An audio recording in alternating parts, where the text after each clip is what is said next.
ਗੁਰੂ ਵਾਹਿਗੁਰੂ ਵਾਹਿਗੁਰੂ ਵਾਹਿਗੁਰੂ ਵਾਹਿਗੁਰੂ ਵਾਹਿਗੁਰੂ ਵਾਹਿਗੁਰੂ ਵਾਹਿਗੁਰੂ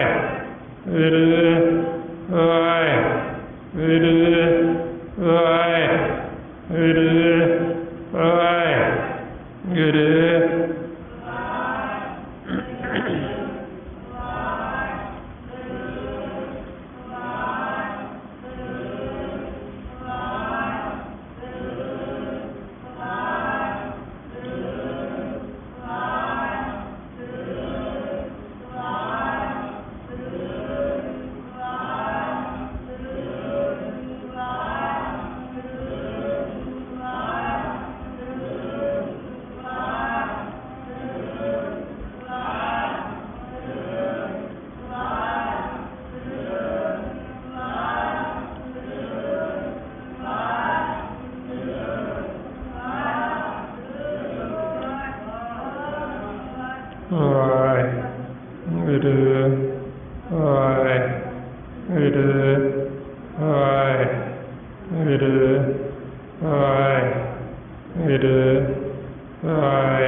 ਗੁਰੂ ਜੀ ਦੀ ਸਾਡੀ ਨਵਾਜੀ ਗੁਰੂ ਰੂਪ ਗੁਰੂ ਪਿਆਰੀ ਸਾਧ ਸੰਗਤ ਜੀ, ਵਾਹਿਗੁਰੂ ਜੀ ਕਾ ਖਾਲਸਾ ਵਾਹਿਗੁਰੂ ਜੀ ਕੀ ਫਤਿਹ। ਸੱਚੇ ਪਾਤਸ਼ਾਹ ਗੁਰਬਾਣੀ ਗੁਰੂ ਵਿੱਚ ਜੋ ਆਪਾਂ ਨੂੰ ਉਪਦੇਸ਼ ਦੇ ਰਹੇ ਨੇ, ਜਿੰਨਾ ਵੀ ਉਪਦੇਸ਼ ਆਪਣੇ ਮਨ ਨੂੰ ਦਿੱਤਾ ਜਾਂਦਾ ਹੈ, ਸਾਰੀ ਜਿਹੜੀ ਕਹਾਣੀ ਇਹ ਆਪਣੇ ਮਨ ਦੀ ਹੈ। ਜਿਵੇਂ ਮਾਤਾ ਪਿਤਾ ਬੱਚੇ ਨੂੰ ਸਮਝਾਉਂਦੇ, ਇਸੇ ਤਰ੍ਹਾਂ ਸਾਨੂੰ ਗੁਰਬਾਣੀ ਗੁਰੂ ਸਮਝਾਉਂਦੇ ਹਰ ਇੱਕ ਪੱਖਾਂ। ਜਿਵੇਂ ਪਹਿਲਾਂ ਮਾਤਾ ਪਿਤਾ ਬੱਚੇ ਨੂੰ ਪਿਆਰ ਨਾਲ ਸਮਝਾਉਂਦੇ, ਜੇ ਪਿਆਰ ਨਾਲ ਨਹੀਂ ਸਮਝਦਾ ਫਿਰ ਥੋੜ੍ਹੀ ਸਖਤੀ ਕਰਦੇ ਨੇ, ਸਖਤ ਵਚਨ ਬੋਲਦੇ, ਪਰ ਬੋਲਦੇ ਉਹਦੇ ਭਲੇ ਵਾਸਤੇ ਬੱਚੇ ਦੇ, ਤਾਂ ਕਿ ਉਹਦਾ ਜਿਹੜਾ ਜੀਵਨ ਹੈ ਉਹ ਸਵਰ ਜਾਵੇ। ਇਸੇ ਤਰ੍ਹਾਂ ਹੀ ਸਾਨੂੰ ਗੁਰਬਾਣੀ ਗੁਰੂ ਸਮਝਾਉਂਦੇ ਮਨ ਨੂੰ ਪਹਿਲਾਂ ਪ੍ਰੇਮ ਦੇ ਨਾਲ, ਵੀ ਇਹ ਜਿਹੜਾ ਹੁਣ ਤੈਨੂੰ ਜੀਵਨ ਮਿਲਿਆ ਮਾਨਸ ਜਾਮਾ, ਇਹ ਹੁਣ ਤੈਨੂੰ ਮੌਕਾ ਵਾਰੀ ਮਿਲੀ ਹੈ ਪਰਮਾਤਮਾ ਨੂੰ ਮਿਲਣ ਵਾਸਤੇ। ਹੁਣ ਤੇਰੇ ਕੋਲ ਵੇਲਾ ਹੈ, ਤੇਰੇ ਕੋਲ ਸਮਾਂ ਹੈ, ਹੁਣ ਤੂੰ ਮਿਲ ਸਕਦਾ। ਮਾਰੇ ਫਰਮਾਉਂਦੇ ਨੇ, ਸੌਣ ਮਨ ਮਿੱਤਰ ਪਿਆਰਿਆ ਮਿਲ ਵੇਲਾ ਹੈ। ਵੀ ਇਹ ਮਿੱਤਰ ਇਹ ਪਿਆਰਿਆ ਸਾਡੀ ਗੱਲ ਸੁਣ, ਵੀ ਹੁਣ ਤੇਰੇ ਕੋਲ ਮੌਕਾ, ਹੁਣ ਤੇਰੇ ਕੋਲ ਵੇਲਾ ਹੈਗਾ, ਹੁਣ ਤੂੰ ਮਿਲ ਸਕਦਾ। ਹੁਣ ਇਹ ਸਾਨੂੰ ਕਿਉਂ ਕਹਿ ਰਹੇ? ਕਿਉਂਕਿ ਸਾਨੂੰ ਇਹ ਜੀਵਨ ਮਿਲਿਆ ਹੀ ਮਿਲਣ ਵਾਸਤੇ, ਮਾਨਸ ਜਾਮਾ ਮਿਲੇ ਹੀ ਇਸ ਕਰਕੇ। ਇਹ ਨਹੀਂ ਵੀ ਕਿਸੇ ਖਾਸ ਕਿਸੇ ਇੱਕ ਨੂੰ ਕਹਿ ਰਹੇ, ਸਾਰਿਆਂ ਦੇ ਮਨਾਂ ਨੂੰ ਕਹਿ ਰਹੇ। ਜਿੰਨੇ ਵੀ ਮਨ ਇਸ ਸੰਸਾਰ ਦੇ ਵਿੱਚ, ਇਸ ਲੋਕ ਵਿੱਚ ਆਪਾਂ ਆਏ ਹਾਂ, ਸਾਨੂੰ ਸਾਰਿਆਂ ਨੂੰ ਸਾਂਝਾ ਉਪਦੇਸ਼ ਕਰਦੇ ਨੇ। ਮਾਰੇ ਫਰਮਾਉਂਦੇ ਖੱਤਰੀ ਬ੍ਰਾਹਮਣ ਸੂਦ ਵੈਸ ਉਪਦੇਸ਼ ਚੌਂ ਵਰਨਾ ਕੋ ਸਾਂਝਾ। ਜਿਵੇਂ ਪਹਿਲਾਂ ਜੀਵ ਚੌਂ ਵਰਨ 'ਚ ਵੰਡੇ ਹੋਏ ਸੀ ਅਤੇ ਮਹਾਰਾਜ ਨੇ ਸਾਰਿਆਂ ਨੂੰ ਸਾਂਝਾ ਉਪਦੇਸ਼ ਕੀਤਾ, ਕਿਉਂਕਿ ਸਾਰਿਆਂ ਦੇ ਮਨਾਂ ਲਈ। ਇਹ ਤਾਂ ਸਿਰਫ ਅਸੀਂ ਬਾਹਰੀ ਪਹਿਰਾਵਾ ਕਰ ਲੈਂਦੇ ਵੱਖੋ ਵੱਖਰਾ, ਜਾਂ ਅਸੀਂ ਵੱਖੋ ਵੱਖਰੇ ਧਰਮ ਬਣਾ ਲਏ, ਜਾਂ ਅਸੀਂ ਵੱਖੋ ਵੱਖਰੀਆਂ ਜਾਤਾਂ ਪਾਤਾਂ 'ਚ ਵੰਡੇ ਪਏ, ਪਰ ਸਾਡੇ ਸਾਰਿਆਂ ਦੇ ਮਨ ਇੱਕੋ ਹੀ ਨੇ, ਜੋਤ ਸਰੂਪ ਪ੍ਰਕਾਸ਼ ਰੂਪ। ਇਸ ਲਈ ਸਾਰੀ ਜਿਹੜੀ ਕਹਾਣੀ ਮਨ ਦੀ ਹੈ ਅਤੇ ਮਨ ਨੂੰ ਉਪਦੇਸ਼ ਦਿੱਤਾ ਜਾ ਰਿਹਾ। ਇਹ ਸਰੀਰ ਨੂੰ ਨਹੀਂ, ਸਰੀਰ ਦੀ ਗੱਲ ਨਹੀਂ ਕਰਦੇ, ਸਰੀਰ ਨੂੰ ਪਾਸੇ ਕਰਕੇ ਜਿਹੜਾ ਇਹਦੇ ਅੰਦਰ ਮਨ ਵਸਦਾ ਹੈ ਉਹਨੂੰ ਸਮਝਾ ਰਹੇ। ਹੁਣ ਪਹਿਲਾਂ ਤਾਂ ਸਾਨੂੰ ਪਿਆਰ ਨਾਲ ਸਮਝਾਉਂਦੇ ਸਾਰਿਆਂ ਨੂੰ ਵੀ ਹੁਣ ਮੌਕਾ, ਹੁਣ ਵਾਰੀ ਹੈ, ਹੁਣ ਮਿਲ ਲੈ। ਜਦੋਂ ਅਸੀਂ ਪਿਆਰ ਦੇ ਨਾਲ ਨਹੀਂ ਸਮਝਦੇ, ਨਹੀਂ ਸਿਮਰਨ ਕਰਦੇ, ਨਹੀਂ ਸਤ ਸੰਗਤ ਕਰਦੇ, ਫਿਰ ਥੋੜ੍ਹੇ ਸਖਤ ਵਚਨ ਬੋਲਦੇ। ਫਿਰ ਜਦੋਂ ਮਨ ਨਹੀਂ ਸੁਣਦਾ, ਫਿਰ ਇਹਨੂੰ ਕਹਿੰਦੇ ਸੁਣ ਮਨ ਆਂਦੇ ਕੋਤੇ ਕੜਿਆਰ। ਫਿਰ ਇੱਦਾਂ ਦੇ ਵਚਨ ਵੀ ਬੋਲਦੇ ਵੀ ਹੁਣ ਤੂੰ ਸੁਣਦਾ ਕਿਉਂ ਨਹੀਂ, ਹੁਣ ਤੂੰ ਮੰਨਦਾ ਕਿਉਂ ਨਹੀਂ। ਜੇ ਤੂੰ ਹੁਣ ਨਹੀਂ ਸੁਣੇਗਾ, ਨਹੀਂ ਮੰਨੇਗਾ, ਤੇ ਤੂੰ ਆਪਦਾ ਜੀਵਨ ਹੈ ਜਿਹੜਾ ਉਹ ਵਿਅਰਥ ਖਰਾਬ ਕਰ ਲਏਗਾ। ਤੂੰ ਇੱਥੇ ਵੀ ਦੁਖੀ ਰਹੇਗਾ ਅਤੇ ਅੱਗੇ ਜੂਨਾਂ 'ਚ ਜਾ ਕੇ ਬੜਾ ਦੁੱਖ ਭੋਗੇਗਾ। ਹੁਣ ਇਸ ਵਾਸਤੇ ਫਿਰ ਜੇ ਸਾਨੂੰ ਇੱਦਾਂ ਸਖਤ ਵੀ ਬੋਲਦੇ, ਵਚਨ ਕਰਦੇ, ਉਹ ਸਾਡੇ ਭਲੇ ਵਾਸਤੇ, ਸਾਡੇ ਮਨ ਦੇ, ਬਈ ਉਹਨਾਂ ਨੂੰ ਪਤਾ ਹੈ ਬਈ ਪਹਿਲਾਂ ਹੀ ਸਾਨੂੰ ਕਈਆਂ ਯੁੱਗਾਂ ਬਾਅਦ ਇਹ ਮਾਨਸ ਜਾਮਾ ਮਿਲਿਆ ਬੜਾ ਔਖਾ, ਬਈ ਹੁਣ ਸਾਨੂੰ ਇਹ ਕਿੰਨੇ ਯੁੱਗਾਂ ਬਾਅਦ ਪ੍ਰਾਪਤ ਹੋਇਆ, ਹੁਣ ਸਾਨੂੰ ਵਾਰੀ ਮਿਲੀ ਹੈ ਮਿਲਣ ਵਾਸਤੇ। ਅਤੇ ਹੁਣ ਕਹਿੰਦੇ ਫਿਰ ਕਿਉਂ ਨਹੀਂ ਮਿਲਦੇ, ਕਿਉਂ ਨਹੀਂ ਮਿਲਾਪ ਕਰਦੇ, ਕਿਉਂ ਨਹੀਂ ਇਸ ਮਾਰਗ 'ਤੇ ਚੱਲਦੇ। ਮਾਰੇ ਫਰਮਾਉਂਦੇ ਫਿਰਤ ਫਿਰਤ ਬਹੁਤੇ ਜੁਗ ਹਾਰਿਓ, ਮਾਨਸ ਦੇ ਲਈ ਨਾਨਕ ਕਹਿਤ ਮਿਲਣ ਕੀ ਵਰੀਆ, ਸਿਮਰਤ ਕਥਾ ਨਹੀਂ। ਵੀ ਹੁਣ ਵਾਰੀ ਹੈ, ਹੁਣ ਕਿਉਂ ਨਹੀਂ ਸਿਮਰਦੇ। ਬੇਨਤੀਆਂ ਤਾਂ ਆਪਾਂ ਨੂੰ ਕਰਨੀਆਂ ਚਾਹੀਦੀਆਂ, ਸਾਡੇ ਮਨ ਨੂੰ, ਗੁਰੂ ਸਾਹਿਬਾਨਾਂ ਨੂੰ, ਮਾਲਕ ਨੂੰ, ਪਰ ਉਲਟਾ ਉਹ ਸਾਨੂੰ ਬੇਨਤੀਆਂ ਕਰਦੇ। ਬੇਨਤੀ ਸਾਨੂੰ ਗੁਰਮੁਖਾਂ ਨੂੰ ਕਰਨੀ ਚਾਹੀਦੀ, ਪਰ ਇਹ ਸੰਸਾਰ ਦਾ ਖੇਲ ਉਲਟ ਚੱਲਦਾ ਕਰਕੇ ਉਹ ਸਾਨੂੰ ਬੇਨਤੀਆਂ ਕਰਦੇ ਵੀ ਸਿਮਰਨ ਕਰ ਲਓ। ਹੁਣ ਕਿਉਂ ਉਹ ਸਾਨੂੰ ਵਾਰ ਵਾਰ ਕਹਿੰਦੇ, ਕਿਉਂ ਸਾਨੂੰ ਬੇਨਤੀਆਂ ਕਰਦੇ? ਕਿਉਂਕਿ ਉਹਨਾਂ ਨੂੰ ਪਤਾ ਹੈ ਵੀ ਇਹ ਜੀਵਨ ਹੈ ਜਿਹੜਾ ਮਾਮੂਲੀ ਨਹੀਂ ਹੈ। ਮਾਨਸ ਜਾਮਾ ਇਹ ਬੜਾ ਬੜਾ ਮੁੱਲਾ, ਬੜਾ ਕੀਮਤੀ ਹੈ। ਇਸ ਲਈ ਫਿਰ ਸਾਨੂੰ ਸਮਝਾਉਂਦੇ, ਬੇਨਤੀ ਕਰਦੇ, ਕਰੂੰ ਬੇਨਤੀ ਸੁਣੋ ਮੇਰੇ ਮੀਤਾ, ਸੰਤ ਟਹਿਲ ਕੀ ਵੇਲਾ, ਇਹਾਂ ਖਾਟ ਚਲੋ ਹਰ ਲਾਹਾ, ਅੱਗੇ ਵਸਣ ਸਹੇਲਾ। ਹੁਣ ਸਾਡੇ ਮਨ ਨੂੰ ਬੇਨਤੀ ਕਰਦੇ ਵੀ ਹੁਣ ਤੈਨੂੰ ਵੇਲਾ, ਮੌਕਾ, ਹੁਣ ਜੇ ਤੂੰ ਇੱਥੇ ਟਹਿਲ ਕਮਾਵੇਂ ਸੰਤਾਂ ਦੀ, ਜੇ ਤੂੰ ਹੁਣ ਇੱਥੇ ਸੇਵਾ ਕਰੇ ਸੰਤ ਸਾਧੂ ਜਨਾਂ ਦੀ, ਅਤੇ ਤੂੰ ਇੱਥੇ ਵੀ ਸੁਖੀ ਅਤੇ ਤੇਰਾ ਅੱਗਾ ਵੀ ਸਹੇਲਾ ਹੋ ਜੇ, ਸੌਖਾ ਹੋ ਜੇ। ਹੁਣ ਸੰਤਾਂ ਦੀ ਜਿਹੜੀ ਟਹਿਲ ਹੁੰਦੀ, ਸਾਧੂਆਂ ਦੀ ਟਹਿਲ ਕਹਿੰਦੇ ਸੇਵਾ। ਹੁਣ ਸੰਤਾਂ ਦੀ ਸੇਵਾ ਕਿਵੇਂ ਹੁੰਦੀ, ਉਹਨਾਂ ਦੀ ਅਸੀਂ ਕਿਵੇਂ ਸੇਵਾ ਕਰ ਸਕਦੇ ਹਾਂ? ਸੰਤਾਂ ਦੀ ਸੇਵਾ ਹੁੰਦੀ ਉਹਨਾਂ ਦਾ ਬਚਨ ਮੰਨਣਾ। ਜਿਵੇਂ ਉਹ ਸਾਨੂੰ ਕਹਿੰਦੇ ਤੁਸੀਂ ਸਿਮਰਨ ਕਰੋ, ਸਤ ਸੰਗਤ ਕਰੋ, ਜੇ ਅਸੀਂ ਉਹਨਾਂ ਦਾ ਬਚਨ ਮੰਨ ਕੇ ਸਿਮਰਨ ਕਰਨ ਲੱਗ ਜਾਂਦੇ ਹਾਂ, ਸਤ ਸੰਗਤ ਕਰਨ ਲੱਗ ਜਾਂਦੇ, ਸਮਝ ਲਓ ਅਸੀਂ ਉਹਨਾਂ ਦੀ ਇਹ ਸੇਵਾ ਕਰਦੇ। ਮਹਾਰਾਜ ਫਰਮਾਉਂਦੇ ਸੰਤ ਕੀ ਸੇਵਾ ਨਾਮ ਤੇ ਆਈਏ। ਬਈ ਸੰਤਾਂ ਦੀ ਸੇਵਾ ਕੋਈ ਇਹ ਨਹੀਂ ਬਈ ਅਸੀਂ ਉਹਨਾਂ ਨੇ ਸਾਤੋਂ ਆਪਦੀਆਂ ਲੱਤਾਂ ਘਟਾਉਣੀਆਂ ਜਾਂ ਬਾਹਾਂ ਘਟਾਉਣੀਆਂ ਜਾਂ ਉਹਨਾਂ ਨੇ ਸਾਤੋਂ ਆਪਦੀ ਸਰੀਰ ਦੀ ਸੇਵਾ 'ਤੇ ਲਾਉਣਾ। ਸੰਤਾਂ ਦੀ ਸੇਵਾ ਹੁੰਦੀ ਸਿਮਰਨ ਕਰਨਾ। ਸੰਤਾਂ ਦੀ ਸੇਵਾ ਹੁੰਦੀ ਉਹਨਾਂ ਦਾ ਵਚਨ ਮੰਨਣਾ, ਵਚਨ ਕਮਾਉਣਾ। ਹੁਣ ਜਦੋਂ ਅਸੀਂ ਉਹਨਾਂ ਦਾ ਵਚਨ ਮੰਨਾਂਗੇ ਸੰਤਾਂ ਦਾ, ਫਿਰ ਅਸੀਂ ਇਹ ਭਵ ਸਾਗਰ ਤੋਂ ਪਾਰ ਹੋ ਜਾਂਦੇ। ਕਹਿੰਦੇ ਤਾਂ ਸਾਡੇ ਸਾਰਿਆਂ ਦੇ ਮਨਾਂ ਨੂੰ ਸੰਤ ਨੇ, ਕਿਉਂਕਿ ਅਸੀਂ ਸਾਰੇ ਪਰਮਾਤਮਾ ਦੇ ਬੱਚੇ।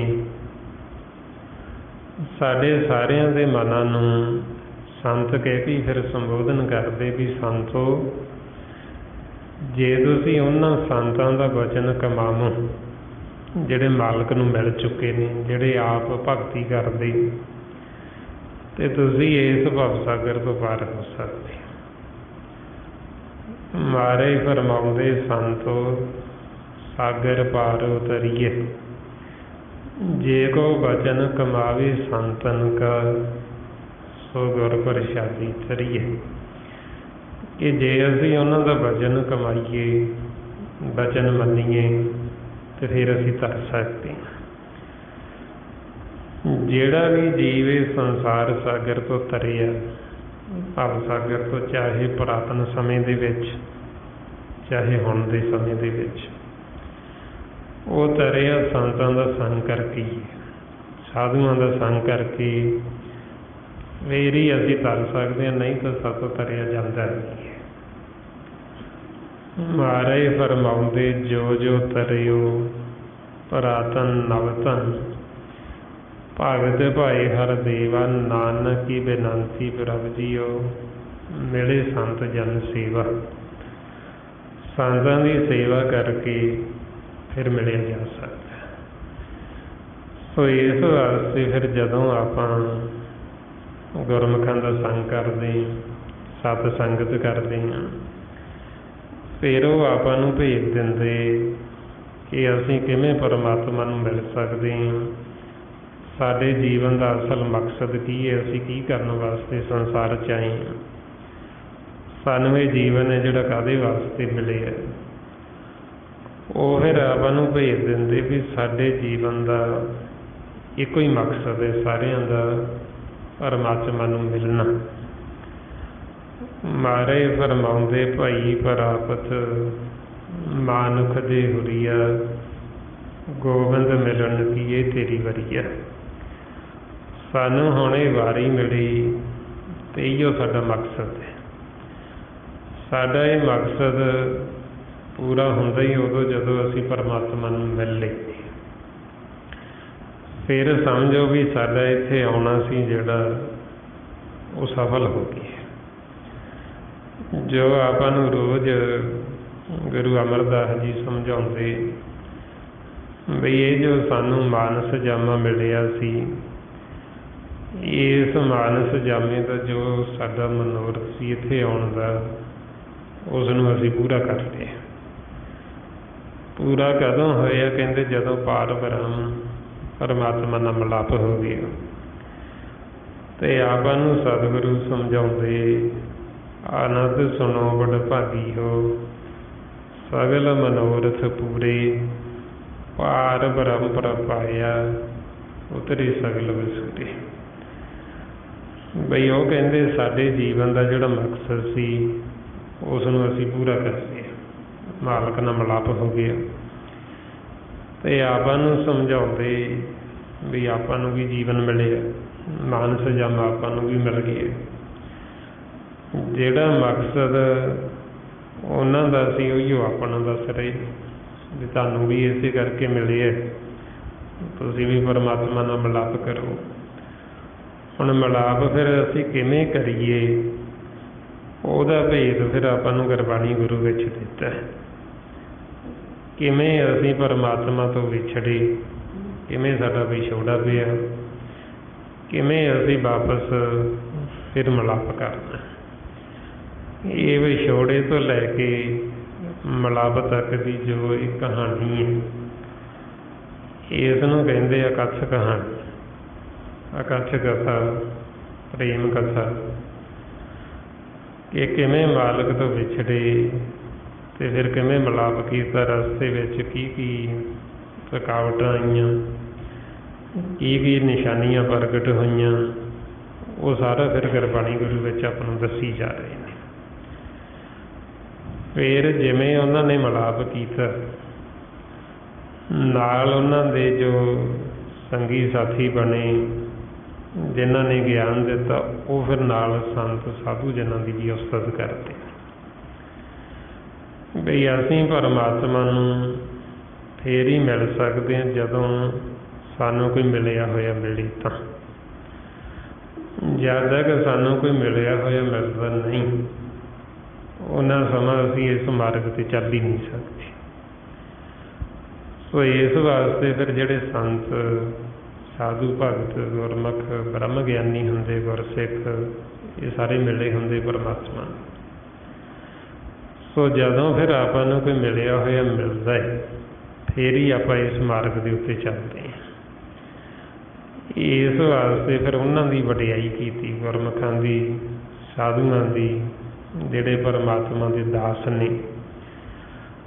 ਜਦੋਂ ਆਪਾਂ ਵੀ ਉਹਨਾਂ ਦੀ ਵਡਿਆਈ ਕਰਦੇ, ਉਹਨਾਂ ਦੇ ਪਰਮਾਤਮਾ ਦੇ ਵਿੱਚ ਕੋਈ ਫਰਕ ਨਹੀਂ ਹੁੰਦਾ। ਜੇ ਉਹਨਾਂ ਦੀ ਵਡਿਆਈ ਕਰਾਂਗੇ, ਉਹ ਮਾਲਕ ਦੀ ਵਡਿਆਈ ਹੈ, ਕਿਉਂਕਿ ਉਹਨਾਂ ਦੇ ਪਰਮਾਤਮਾ 'ਚ ਕੋਈ ਅੰਤਰ ਨਹੀਂ, ਕੋਈ ਫਰਕ ਨਹੀਂ ਹੈ। ਇਸ ਲਈ ਮਹਾਰਾਜ ਫਰਮਾਉਂਦੇ, ਜੋ ਹਰ ਦਾਸਨ ਕੀ ਉਸਤਤ ਹੈ, ਸਾ ਹਰ ਕੀ ਵਡਿਆਈ। ਵੀ ਜਿਹੜੇ ਉਹਦੇ ਦਾਸ ਦੀ ਉਸਤਤ ਕਰਦੇ, ਉਹ ਹਰੀ ਦੀ ਵਡਿਆਈ ਹੈ, ਕਿਉਂਕਿ ਉਹਨਾਂ ਦੇ ਪਰਮਾਤਮਾ ਦੇ ਵਿੱਚ ਕੋਈ ਫਰਕ ਨਹੀਂ, ਕੋਈ ਅੰਤਰ ਨਹੀਂ ਹੈ। ਜਿਹੜਾ ਹਰੀ ਦਾ ਪਰਮਾਤਮਾ ਦਾ ਸੇਵਕ ਹੈ, ਉਹਦੇ ਵਰਗਾ ਹੀ ਹੋ ਜਾਂਦਾ।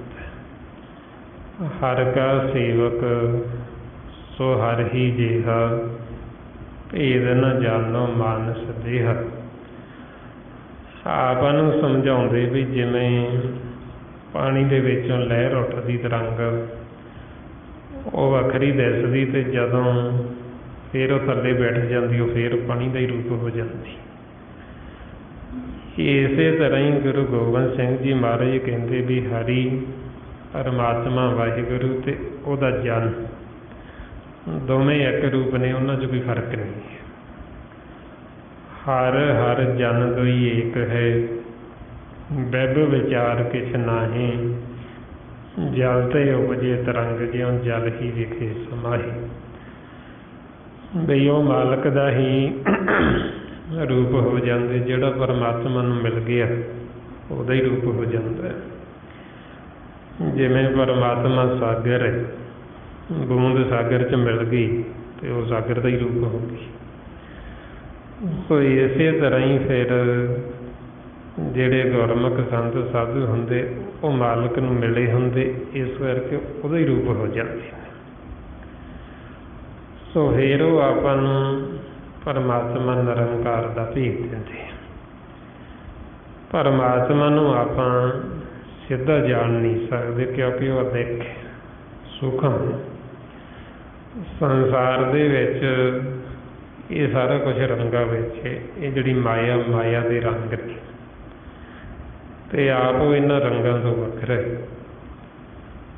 ਮਹਾਰਾਜ ਫਰਮਾਉਂਦੇ, ਰੂਪ ਨ ਰੇਖ ਨ ਰੰਗ ਕਿਛ, ਰਹਿ ਗੁਣ ਤੇ ਪ੍ਰਭ ਭਿੰਨ, ਤਿਸੇ ਵਜਾਏ ਨਾਨਕ, ਜਿਸ ਹੋਵੇ ਸੋ ਪ੍ਰਸੰਨ। ਹੁਣ ਜਿਨ੍ਹਾਂ 'ਤੇ ਪ੍ਰਸੰਨ ਹੋਏ, ਉਹਨਾਂ ਨੂੰ ਆਪਣਾ ਆਪਾਂ ਬੁਝਾਇਆ, ਅਤੇ ਉਹਨਾਂ ਨੂੰ ਸੰਤ ਸਾਧੂ ਗੁਰਮੁਖ ਕਹਿ ਦਿੱਤਾ। ਅਤੇ ਉਹ ਗੁਰਮੁਖ ਫਿਰ ਆਪਾਂ ਨੂੰ ਦੱਸਦੇ ਵੀ ਜੋ ਸਾਡਾ ਸਾਰਿਆਂ ਦਾ ਮਾਤਾ ਪਿਤਾ ਹੈ, ਉਹਦਾ ਕੋਈ ਚੇਨ ਚੱਕਰ ਜਾਂ ਉਸ ਦੀ ਕੋਈ ਵਰਨ ਜਾਤ ਨਹੀਂ ਹੈ, ਉਹ ਨਿਰੋਲ ਪ੍ਰਕਾਸ਼। ਜੋ ਆਪਾਂ ਨੂੰ ਰੋਜ਼ ਗੁਰੂ ਗੋਬਿੰਦ ਸਿੰਘ ਜੀ ਫਰਮਾਉਂਦੇ, ਚੱਕਰ ਚਿਹ ਨਰ ਵਰਨ ਜਾਤ ਭਾਤ ਨਹਿੰਜੇ, ਰੂਪ ਰੰਗ ਰੇਖ ਭੇਦ को कह न सकत के। अचल मूरत अनुभव प्रकाश अंतोज के ईचे। भी जो परमात्मा साडा सारियां दा माता पिता, ਉਹਦਾ कोई रूप रंग, कोई रेख भेद, कोई चक्कर चेन, कोई जात पात नहीं है। वो प्रकाश रूप है ते हर थां ते मौजूद है। ऐसी कोई थां नहीं जिथे वो ना होवे। फिर आपां नूं समझाउंदे भी जिस तरह दर्पण हुंदा है, दर्पण कहंदे शीशे नूं, जिवें शीशा शुद्ध है इसे तरह ही मालक है, असीं सारे उहदे विच ही वसदे हां। मारे कहंदे सो तुम ही मैं बसे निरंतर, नानक दर्पण न्याई। बई जिवें दर्पण शीशा इसे तरह शुद्ध है, असीं उहदे विच ही वसदे हां। फिर आपां नूं उदाहरण दिंदे भी जिवें पानी हुंदा है साफ है, ਆਪਾਂ ਉਹਦੇ ਵਿੱਚ ਦੇਖੀਏ ਤੇ ਆਪਾਂ ਨੂੰ ਆਪਦਾ ਮੁੱਖ ਹੈ ਜਿਹੜਾ ਉਹ ਨਜ਼ਰ ਆਉਂਦਾ ਹੈ। ਇਸੇ ਤਰ੍ਹਾਂ ਹੀ ਫਿਰ ਉਦਾਹਰਨ ਦਿੰਦੇ ਵੀ ਜਿਵੇਂ ਸ਼ੀਸ਼ਾ, ਜਿਵੇਂ ਪਾਣੀ ਹੈ ਸਾਫ, ਇਸੇ ਤਰ੍ਹਾਂ ਦਾ ਮਾਰੇ ਕਹਿੰਦੇ ਪਾਣੀ ਮਾਹੇ ਦੇਖ ਮੁਖ ਜੈਸਾ, ਨਾਮੇ ਕੋ ਸਵਾਮੀ ਬੀਠ ਲੈਸਾ। ਵੀ ਇੱਦਾਂ ਦਾ ਹੁਣ ਜਿਨ੍ਹਾਂ ਨੇ ਦੇਖਿਆ ਉਹ ਦੇਖ ਕੇ ਆਪਾਂ ਨੂੰ ਦੱਸ ਰਹੇ ਨੇ ਵੀ ਇਹੋ ਜਿਹਾ।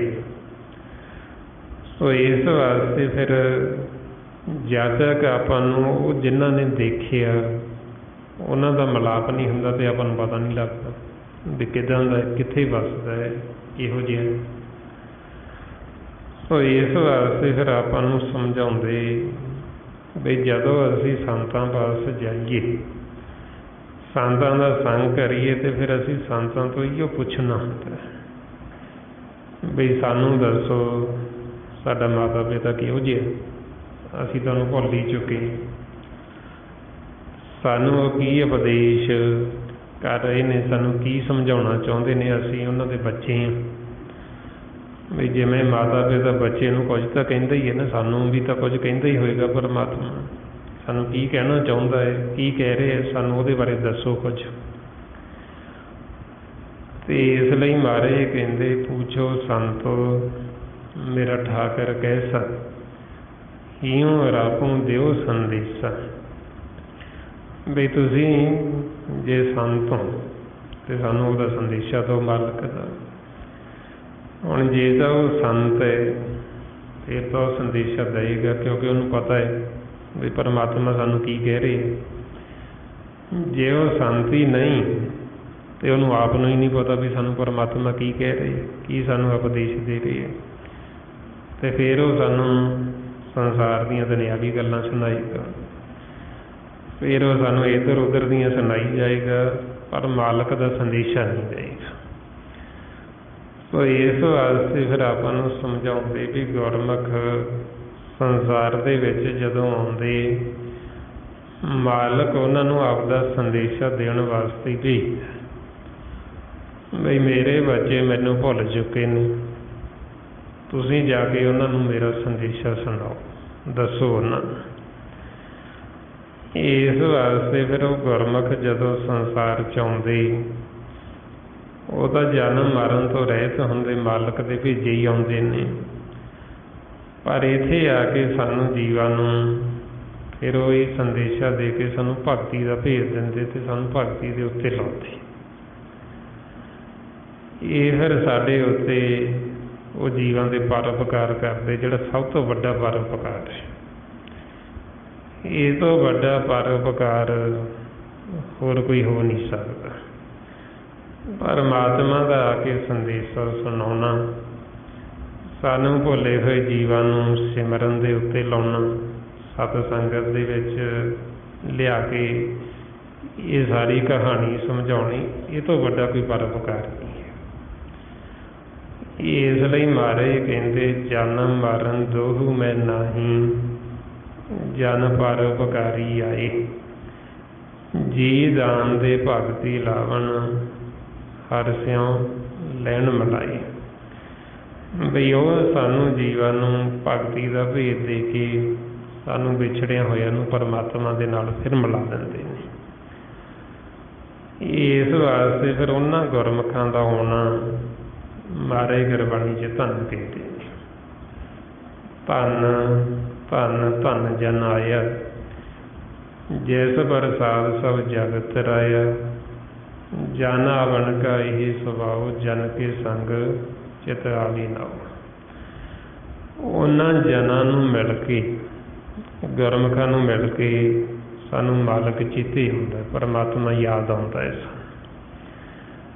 ਜਦੋਂ ਅਸੀਂ ਉਹਨਾਂ ਦਾ ਸੰਗ ਕਰਦੇ ਸਾਡੇ ਮੁਖ 'ਚੋਂ ਸਹਿਜ ਸੁਭਾਈ ਵਾਹਿਗੁਰੂ ਨਿਕਲਦਾ ਹੈ। ਇਸ ਵਾਸਤੇ ਫਿਰ ਇਹ ਨਿਸ਼ਾਨੀ ਹੈ ਸੰਤਾਂ ਦੀ, ਗੁਰਮੁਖਾਂ ਦੀ, ਜਿਨ੍ਹਾਂ ਨੂੰ ਮਿਲ ਕੇ ਸਾਨੂੰ ਪਰਮਾਤਮਾ ਚੇਤੇ ਆਵੇ। ਇਸੇ ਲਈ ਆਪਾਂ ਬੇਨਤੀ ਕਰਦੇ ਹਾਂ ਅਰਦਾਸ ਦੇ ਵਿੱਚ ਵੀ ਸਾਨੂੰ ਉਹ ਗੁਰਮੁਖ, ਉਹ ਗੁਰਸਿੱਖ ਮਿਲਾ ਜਿਨ੍ਹਾਂ ਨੂੰ ਮਿਲ ਕੇ ਤੇਰਾ ਨਾਮ ਸਾਨੂੰ ਚੇਤੇ ਆਵੇ। ਸੋ ਇਸ ਵਾਸਤੇ ਫਿਰ ਮਹਾਰਾਜ ਕਹਿੰਦੇ ਵੀ ਇਹ ਸਾਡੇ ਉੱਤੇ ਫਿਰ ਗੁਰਮੁਖ ਆ ਕੇ ਪਰਉਪਕਾਰ ਕਰਦੇ, ਸਾਨੂੰ ਜੀਵਨ ਦਾਨ ਦਿੰਦੇ, ਸਾਨੂੰ ਭਗਤੀ ਦੇ ਮਾਰਗ ਦੇ ਉੱਤੇ ਲਾਉਂਦੇ, ਤੋਰਦੇ। ਇਸ ਕਰਕੇ ਫਿਰ ਉਹਨਾਂ ਗੁਰਮੁਖਾਂ ਦੀ ਗੁਰਬਾਣੀ ਗੁਰੂ ਵਿੱਚ ਵਡਿਆਈ ਕੀਤੀ, ਉਹਨਾਂ ਦੀ ਉਸਤਤ ਕੀਤੀ ਬਈ ਜਿਹੜੇ ਮਾਲਕ ਨੇ ਜਿਨ੍ਹਾਂ ਨੂੰ ਭੇਜਿਆ ਉਹਨਾਂ ਦੀ ਤਾਂ ਉਸਤਤ ਕੀਤੀ। ਜਿਹੜੇ ਉਹਨਾਂ ਦਾ ਸੰਗ ਕਰਕੇ, ਉਹਨਾਂ ਦੇ ਵਚਨ ਮੰਨ ਕੇ ਇਸ ਰਸਤੇ 'ਤੇ ਚੱਲ ਪੈਂਦੇ, ਉਹਨਾਂ ਦੀ ਵੀ ਵਡਿਆਈ ਕੀਤੀ। ਤਾਈਓ ਭਾਈ ਗੁਰਦਾਸ ਜੀ ਵੀ ਕਹਿੰਦੇ ਬਈ ਮੇਰੀ ਜਿਹੜੇ ਇਹ ਚਮੜੇ ਦੇ, ਮੇਰੀ ਖੱਲ ਦੇ ਮੌਜੇ ਬਣਾ ਕੇ ਉਹਨਾਂ ਗੁਰਸਿੱਖਾਂ ਦੇ ਪੈਰਾਂ 'ਚ ਪਾ ਦਿਓ ਜਿਨ੍ਹਾਂ ਨੂੰ ਐਸੇ ਸਾਧੂ ਜਨਾਂ ਦਾ ਸੰਗ ਹੁੰਦਾ ਹੈ। ਫਰਮਾਉਂਦੇ ਨੇ ਮੇਰੀ ਖੱਲੋਂ ਮੌਜੜੇ ਗੁਰਸਿੱਖ ਹੰਢਾਵੇ, ਮਸਤਕ ਲੱਗੇ ਸਾਧ ਰਹਿਣ ਬੜ ਭਾਗ ਤਿੰਨਾਂ ਦੀ। ਬਈ ਉਹਨਾਂ ਦੇ ਵੱਡੇ ਭਾਗ ਜਿਨ੍ਹਾਂ ਨੂੰ ਐਸੇ ਸਾਧੂਆਂ ਦਾ ਸੰਗ ਹੋ ਗਿਆ। ਇਸ ਕਰਕੇ ਫਿਰ ਆਪਾਂ ਨੂੰ ਕਹਿੰਦੇ ਵੀ ਉਹਨਾਂ ਦੀ ਤਾਂ ਵਡਿਆਈ ਹੈਗੀ ਹੈ ਸਾਧੂਆਂ ਦੀ, ਜਿਹੜੇ ਉਹਨਾਂ ਦਾ ਸੰਗ ਕਰਦੇ ਉਹਨਾਂ ਦੀ ਵੀ ਵਡਿਆਈ ਹੈ। ਤਾਈਓ ਫਿਰ ਮਹਾਰਾਜ ਕਹਿੰਦੇ ਬਈ ਸਾਧੂ ਜਨਾਂ ਦੇ ਸੰਗ ਦਾ ਸਾਨੂੰ ਲਾਹਾ ਕੀ ਹੁੰਦਾ, ਕੀ ਲਾਭ ਪ੍ਰਾਪਤ ਹੁੰਦਾ ਹੈ। ਇੱਕ ਤਾਂ ਜਦੋਂ ਅਸੀਂ ਉਹਨਾਂ ਦਾ ਸੰਗ ਕਰਦੇ ਸਾਨੂੰ ਬਹੁਤੀ ਘਾਲਣ ਦੀ ਲੋੜ ਨਹੀਂ ਪੈਂਦੀ, ਸਾਨੂੰ ਖੋਜਿਆ ਖਜਾਇਆ ਰਸਤਾ ਮਿਲ ਜਾਂਦਾ। ਜਦੋਂ ਅਸੀਂ ਉਹਨਾਂ ਦੇ ਕੋਲ ਬੈਠਦੇ ਹਾਂ ਆਪਣੇ ਵਿਚਾਰ ਸਹਿਜ ਸੁਭਾਈ ਰੁਕ ਜਾਂਦੇ। ਇਸ ਲਈ ਮਹਾਰਾਜ ਕਹਿੰਦੇ ਸਾਧ ਕੇ ਸੰਗ ਨਾਹੀਂ ਕਿਛ ਕਾਲ, ਦਰਸ਼ਨ ਭੇਟਤ ਹੋਤ ਨਿਹਾਲ। ਉਹਨਾਂ ਦੇ ਦਰਸ਼ਨ ਕਰਨ ਦੇ ਨਾਲ ਹੀ ਸਾਡੇ ਵਿਚਾਰ ਰੁਕ ਜਾਂਦੇ, ਫੁਰਨੇ ਰੁਕ ਜਾਂਦੇ। ਉਹਨਾਂ ਦੇ ਕੋਲ ਬੈਠੇ ਸਾਨੂੰ ਕੋਈ ਵਿਚਾਰ ਹੀ ਨਹੀਂ ਆਉਂਦਾ। ਸੋ ਇਸ ਵਾਸਤੇ ਫਿਰ ਆਪਾਂ ਨੂੰ ਸਮਝਾਉਂਦੇ ਵੀ ਇਹ ਨਿਸ਼ਾਨੀ ਹੈ ਉਹਨਾਂ ਗੁਰਮੁਖਾਂ ਦੀ, ਸਾਧੂਆਂ ਦੀ। ਇਹ ਨਿਸ਼ਾਨੀ ਸਾਧ ਕੀ ਜਿਸ ਭੇਟ ਧਰੀਏ, ਜਮ ਕੰਕਰ ਨੇੜ ਨਾ ਲਈ ਫਿਰ ਬੌਰ ਨਾ ਮਰੀਏ। ਬਈ ਉਹਨਾਂ ਦਾ ਸੰਗ ਕਰਕੇ, ਉਹਨਾਂ ਦਾ ਵਚਨ ਕਮਾ ਕੇ ਅਸੀਂ ਜਨਮ ਮਰਨ ਤੋਂ ਰਹਿਤ ਹੋ ਜਾਂਦੇ ਹਾਂ। ਦੁਬਾਰਾ ਸਾਨੂੰ ਵਾਰ-ਵਾਰ ਮਰਨਾ ਨਹੀਂ ਪੈਂਦਾ, ਵਾਰ-ਵਾਰ ਸਾਨੂੰ ਜੂਨਾਂ 'ਚ ਨਹੀਂ ਆਉਣਾ ਪੈਂਦਾ। ਤਾਈਓ ਫਿਰ ਆਪਾਂ ਨੂੰ ਸਮਝਾਉਂਦੇ ਵੀ ਜੇ ਕਿਸੇ ਨੂੰ ਡਰ ਲੱਗਦਾ ਜਨਮ ਤੋਂ ਜਾਂ ਮੌਤ ਤੋਂ, ਉਹ ਫਿਰ ਸਾਧੂਆਂ ਦੀ ਸ਼ਰਨ ਦੇ ਵਿੱਚ ਚਲਾ ਜਾਵੇ। ਮਹਾਰਾਜ ਕਹਿੰਦੇ ਜੇ ਕੋ ਜਨਮ ਮਰਨ ਤੇ ਡਰੇ, ਸਾਧ ਜਨਾਂ ਕੀ ਸ਼ਰਨੀ ਕਰੇ। ਜਦੋਂ ਆਪਾਂ ਸਾਧੂਆਂ ਦੀ ਸ਼ਰਨ 'ਚ ਚਲੇ ਜਾਂਦੇ, ਉਹ ਫਿਰ ਸਾਨੂੰ ਦੱਸਦੇ ਵੀ ਇਹ ਸਾਡਾ ਜਨਮ ਮਰਨ ਦਾ ਚੱਕਰ ਕਿਵੇਂ ਖਤਮ ਹੋਣਾ। ਉਹ ਫਿਰ ਆਪਾਂ ਨੂੰ ਨਾਮ ਦੇ ਨਾਲ ਜੋੜ ਦਿੰਦੇ, ਸਾਨੂੰ ਸੱਚ ਦੇ ਨਾਲ ਜੋੜ ਦਿੰਦੇ, ਜੋ ਸਾਡਾ ਸਾਰਿਆਂ ਦਾ ਮਾਤਾ ਪਿਤਾ ਹੈ। ਜਦੋਂ ਅਸੀਂ ਨਾਮ ਦੇ ਨਾਲ, ਸੱਚ ਦੇ ਨਾਲ ਜੁੜ ਜਾਂਗੇ, ਸਿਰਫ ਇੱਕ ਨਾਮ ਸਥਿਰ ਹੈ, ਬਾਕੀ ਸਾਰਾ ਕੁਛ ਚੱਕਰ 'ਤੇ ਚੱਲ ਰਿਹਾ ਹੈ। ਨਾਮ ਦੇ ਇਰਦ ਗਿਰਦ ਸਾਰਾ ਕੁਛ ਘੁੰਮ ਰਿਹਾ। ਜਿਵੇਂ ਹੁਣ ਆਪਣਾ ਹੀ ਸਰੀਰ, ਇਹ ਸਰੀਰ ਨੂੰ ਬ੍ਰਹਿਮੰਡ ਆਖਿਆ। ਸਾਡੇ ਸਰੀਰ ਦੇ ਇਸ ਬ੍ਰਹਿਮੰਡ ਦੇ ਵਿੱਚ ਇਕੱਲਾ ਨਾਮ ਸਥਿਰ ਹੈ, ਬਾਕੀ ਸਾਰਾ ਕੁਝ ਚੱਕਰ 'ਤੇ ਘੁੰਮ ਰਿਹਾ, ਚੱਲ ਰਿਹਾ। ਇਹ ਤੱਤ ਵੀ ਸਰਕਲ ਕੱਟਦੇ ਨੇ। ਹੁਣ ਜਦੋਂ ਅਸੀਂ ਨਾਮ ਦੇ ਨਾਲ ਜੁੜ ਜਾਵਾਂਗੇ, ਸਾਡਾ ਮਨ ਸਥਿਰ ਹੋ ਜਾਏਗਾ। ਜੇ ਨਹੀਂ ਜੁੜਦੇ ਫਿਰ ਚੱਕਰ 'ਤੇ ਫਿਰ ਘੁੰਮੀ ਜਾਵਾਂਗੇ, ਕਦੇ ਆ ਗਏ ਚਲੇ ਗਏ, ਫਿਰ ਆ ਗਏ ਫਿਰ ਚਲੇ ਗਏ। ਇਸੇ ਤਰ੍ਹਾਂ ਫਿਰ ਆਪਾਂ ਨੂੰ ਸਮਝਾਉਂਦੇ ਵੀ ਜਿਵੇਂ ਇੱਕ ਚੱਕੀ ਹੁੰਦੀ ਹੈ, ਉਸ ਚੱਕੀ ਦੇ ਵਿੱਚ ਆਪਾਂ ਆਟਾ ਪੀਸਦੇ ਹਾਂ, ਦਾਣੇ। ਹੁਣ ਉਹਦੇ ਸੈਂਟਰ ਦੇ ਵਿੱਚ ਚੱਕੀ ਦੇ ਇੱਕ ਕੀਲੀ ਲੱਗੀ ਹੁੰਦੀ ਹੈ। ਜਿਹੜੇ ਦਾਣੇ ਉਹ ਕੀਲੀ ਦੇ ਨਾਲ ਲੱਗ ਜਾਂਦੇ ਨੇ ਉਹ ਬਚ ਜਾਂਦੇ, ਬਾਕੀ ਸਾਰੇ ਹੀ ਪੀਸੇ ਜਾਂਦੇ। ਇਸੇ ਤਰ੍ਹਾਂ ਹੀ ਫਿਰ ਆਪਾਂ ਨੂੰ ਸਮਝਾਉਂਦੇ ਵੀ ਸਾਡੇ ਅੰਦਰ ਨਾਮ ਉਹ ਕੀਲੀ ਰੂਪ ਹੈ। ਜੇ ਸਾਡਾ ਮਨ ਉਹ ਨਾਮ ਦੇ ਨਾਲ ਜੁੜ ਜਾਏਗਾ ਤੇ ਬਚ ਜਾਏਗਾ, ਜੇ ਨਹੀਂ ਜੁੜਦਾ ਤੇ ਫਿਰ ਕਾਲ ਸਾਰਿਆਂ ਨੂੰ ਹੀ ਪੀਸਦਾ ਚੱਕੀ ਦੇ ਵਿੱਚ। ਇੰਨਾ ਪੀਸਦਾ ਹੈ ਵੀ ਅਸੀਂ ਇੰਨੇ ਦੁਖੀ ਹੁੰਦੇ ਹਾਂ, ਸੰਸਾਰ 'ਚ ਆਪਾਂ ਦੇਖਦੇ ਹਾਂ, ਇੰਨਾ ਪਰੇਸ਼ਾਨ, ਇੰਨੇ ਦੁੱਖ, ਫਿਰ ਉਹ ਅਸੀਂ ਪੀਸੇ ਜਾ ਰਹੇ ਹਾਂ, ਤਾਂ ਅਸੀਂ ਦੁਖੀ ਹੁੰਦੇ। ਸੋ ਇਸ ਵਾਸਤੇ ਜੇ ਅਸੀਂ ਉਹ ਨਾਮ ਦੇ ਨਾਲ ਜੁੜ ਜਾਈਏ ਤੇ ਫਿਰ ਅਸੀਂ ਇਸ ਨੂੰ ਬਚ ਜਾਈਏ। ਜਿਵੇਂ ਸੰਸਾਰ 'ਚ ਆਪਾਂ ਦੇਖਦੇ ਹਾਂ ਨਾ, ਜੀਵ ਕਹਿੰਦਾ ਜਦੋਂ ਬਹੁਤਾ ਦੁਖੀ ਹੁੰਦਾ ਪਰਿਵਾਰ 'ਚ, ਬੱਚਿਆਂ ਤੋਂ ਦੁਖੀ, ਹੋਰ ਪਰਿਵਾਰ ਤੋਂ ਦੁਖੀ, ਤੇ ਕਹਿੰਦਾ ਮੈਂ ਤਾਂ ਚੱਕੀ 'ਚ ਪੀਸਿਆ ਜਾ ਰਿਹਾ, ਮੈਂ ਤਾਂ ਹਰ ਪਾਸਿਓਂ ਦੁਖੀ ਹਾਂ ਵੀ ਤੁਸੀਂ ਚੰਗਾ ਮੈਨੂੰ ਦੁਖੀ ਕਰਨ ਲੱਗੇ ਹੋਏ। ਹੁਣ ਉਹਨੂੰ ਇਹ ਨਹੀਂ ਪਤਾ ਵੀ ਮੈਨੂੰ ਪੀਸ ਕੌਣ ਰਿਹਾ, ਉਹਨੂੰ ਗਿਆਨ ਨਹੀਂ ਹੈ, ਕਿਉਂਕਿ ਉਹਨੇ ਸਤ ਸੰਗਤ ਨਹੀਂ ਕੀਤੀ, ਉਹਨੂੰ ਸੋਝੀ ਨਹੀਂ ਹੈ। ਉਹ ਦੋਸ਼ ਉਹਨਾਂ ਨੂੰ ਦੇ ਰਿਹਾ, ਪਰਿਵਾਰ ਦੇ ਮੈਂਬਰਾਂ ਨੂੰ ਜਾਂ ਹੋਰਾਂ ਨੂੰ, ਵੀ ਮੈਨੂੰ ਇਹ ਦੁਖੀ ਕਰਦੇ ਨੇ। ਦਰਅਸਲ ਦੁੱਖ ਦੇਣ ਵਾਲੇ ਉਹ ਅੰਦਰ ਬੈਠੇ। ਪੀਸੇ ਅਸੀਂ ਤਾਂ ਜਾ ਰਹੇ ਹਾਂ ਕਿਉਂਕਿ ਅਸੀਂ ਉਹ ਧੁਰੇ ਨਾਲ, ਨਾਮ ਦੇ ਨਾਲ ਜੁੜੇ ਨਹੀਂ, ਅਸੀਂ ਤਾਂ ਪੀਸੇ ਜਾ ਰਹੇ ਹਾਂ। ਜੇ ਅਸੀਂ ਨਾਮ ਦੇ ਨਾਲ ਜੁੜ ਜਾਈਏ ਤੇ ਫਿਰ ਕੋਈ ਐਸੀ ਤਾਕਤ ਨਹੀਂ ਜਿਹੜੀ ਸਾਨੂੰ ਪੀਸ ਸਕੇ। ਇਸ ਵਾਸਤੇ ਫਿਰ ਆਪਾਂ ਨੂੰ ਸਮਝਾਉਂਦੇ ਵੀ ਜੇ ਅਸੀਂ ਨਾਮ ਦੇ ਨਾਲ ਜੁੜ ਜਾਵਾਂਗੇ ਤੇ ਅਸੀਂ ਸੁਖੀ ਹੋ ਜਾਵਾਂਗੇ, ਸਦਾ ਵਾਸਤੇ ਸਥਿਰ ਹੋ ਜਾਵਾਂਗੇ। ਫਿਰ ਸਾਨੂੰ ਵਾਰ-ਵਾਰ ਜੂਨਾਂ 'ਚ ਨਹੀਂ ਆਉਣਾ ਪਏਗਾ, ਇੱਥੇ ਵੀ ਨਹੀਂ ਅਸੀਂ ਦੁਖੀ ਹੋਵਾਂਗੇ ਤੇ ਅੱਗੇ ਅਕਾਰਾਂ 'ਚ ਵੀ ਨਹੀਂ ਸਾਨੂੰ ਜਾਣਾ ਪਏਗਾ।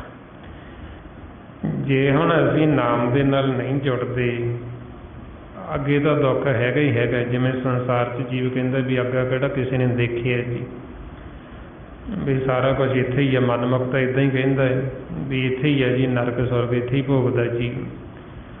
ਹੁਣ ਜੇ ਅਸੀਂ ਨਾਮ ਦੇ ਨਾਲ ਨਹੀਂ ਜੁੜੇ ਤਾਂ ਉਹ ਅਸੀਂ ਨਰਕੀ ਤਾਂ ਭੋਗ ਰਹੇ ਹਾਂ, ਹੋਰ ਕੀ ਹੈ।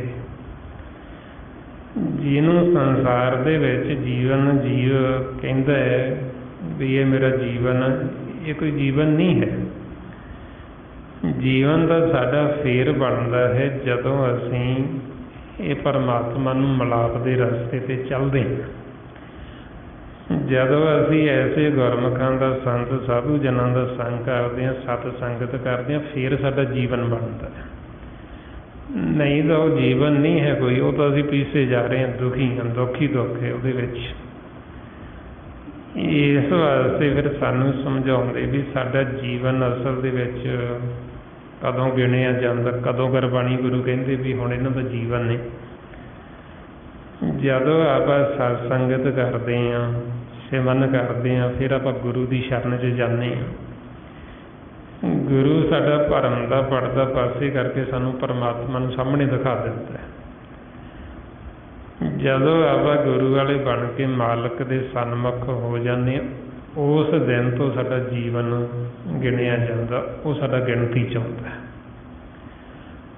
ਮਾਰੇ ਫਰਮਾਉਂਦੇ ਜੀਵਨ ਤੋਂ ਗਣੀਏ ਜਾ ਹਰ ਭੇਖਾ, ਬਈ ਜਿਸ ਦਿਨ ਅਸੀਂ ਹਰੀ ਨੂੰ, ਪਰਮਾਤਮਾ ਨੂੰ ਦੇਖ ਲਿਆ,